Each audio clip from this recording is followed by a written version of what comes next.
Hi, boys and girls. We are back for read aloud time. So we finished up our Wayside Storybook last time, and we're going to start on a new book today. It's one of my favorites I read every year. The book is called The Witches by Ronald Dahl. And you might recognize this author if you have ever heard of Charlie and the Chocolate Factory or James and the Giant Peach or Matilda. Ronald Dahl has written those books as well. So this is a great book, The Witches, and we will start today reading a little bit about it. It starts off with a note about witches. In fairy tales, witches always wear silly black hats and black cloaks, and they ride on broomsticks.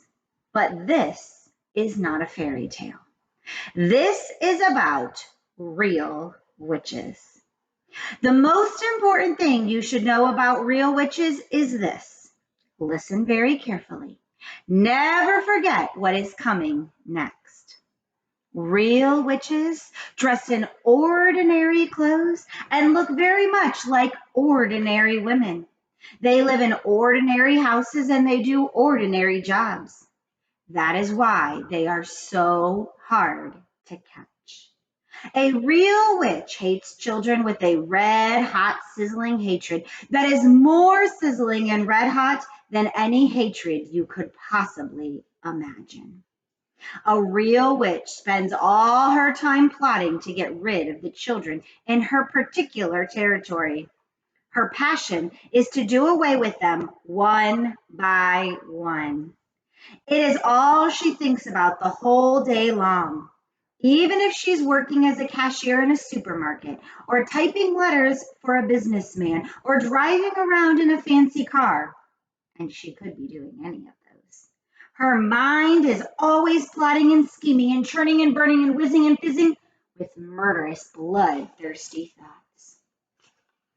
Which child, she says to herself all day long, exactly which child shall I choose for my next squelching? A real witch gets the same pleasure from squelching a child as you get from eating a plate full of strawberries and thick cream. She reckons on doing away with one child a week. Anything less than that, and she becomes grumpy. One child a week is 52 a year. Squish them and squiggle them and make them disappear. That is the motto of all witches. Very carefully a victim is chosen. Then the witch stalks the wretched child like a hunter stalking a little bird in the forest. She treads softly. She moves quietly. She gets closer and closer. Then at last, when everything is ready, and she swoops, sparks fly, flames leap, oil boils, rats howl, skin shrivels, and the child disappears. This picture. A witch, you must understand, does not knock children on the head or stick knives into them or shoot them with a pistol. People who do those things get caught by the police. A witch never gets caught. Don't forget that she has magic in her fingers and devilry dancing in her blood. She can make stones jump about like frogs, and she can make tongues of flame go flickering across the surface of the water. These magic powers are very frightening. Luckily, there are not a great number of real witches in the world today, but there are still quite enough to make you nervous.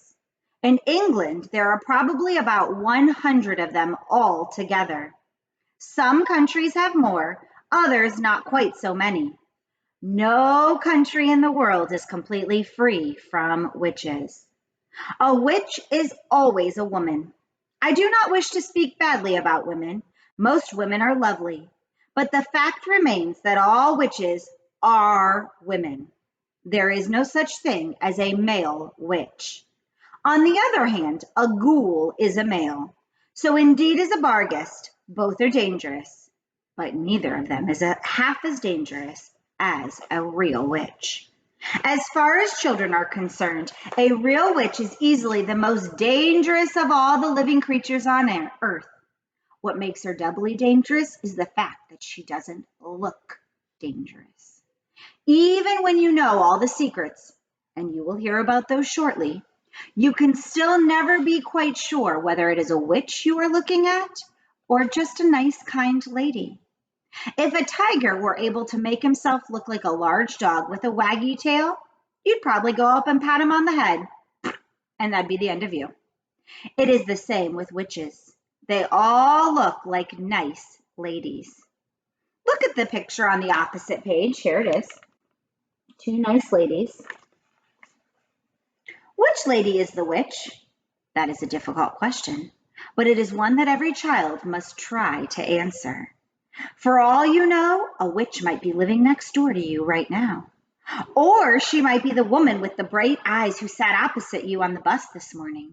She might be the lady with the dazzling smiles who offered you a sweet from a white paper bag in the street before lunch. She might even, and this will make you jump, she might even be your lovely school teacher who is reading these words to you at this very moment. Look carefully at that teacher. Perhaps she is smiling of the absurdity of such a suggestion. Don't let that put you off. It could be part of her cleverness. I am not, of course, telling you for 1 second that your teacher is actually a witch. All I'm saying is she might be one.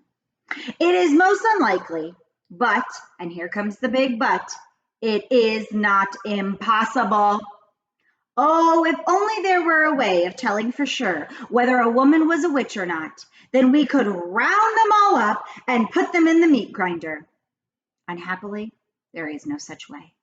But there are a number of little signals you can look out for, little quirky habits that all witches have in common. And if you know about these, if you remember them always, then you might just possibly manage to escape from being squelched before you are very much older. And that is a note about witches. Tomorrow we'll read about my grandmother. See you then.